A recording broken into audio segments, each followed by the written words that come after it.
Başı қатып айылданбы қаладан, үй алам деп көпчүлүк ел самаган. Шартын түзүп кооператив келечек, көп адамдар арылышты санадан. Башкы төлөм 15% экенин, анда месе ырдап айтып беремин. Жаныңызда 300 000 сом болса эгер, келечекке кайрылыңыз дегеним.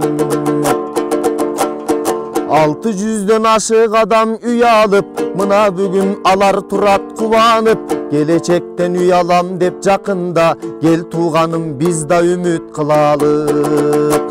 Келечектен үй алам деп жакында, кел тууганым биз да үмүт кылалык. Эгерде сиздер 2 миллион сомго үй алгыңыздар келсе, Келечек турак жай кооперативи сиздерге болуп көрбөгөндөй мүмкүнчүлүк тартуулайт.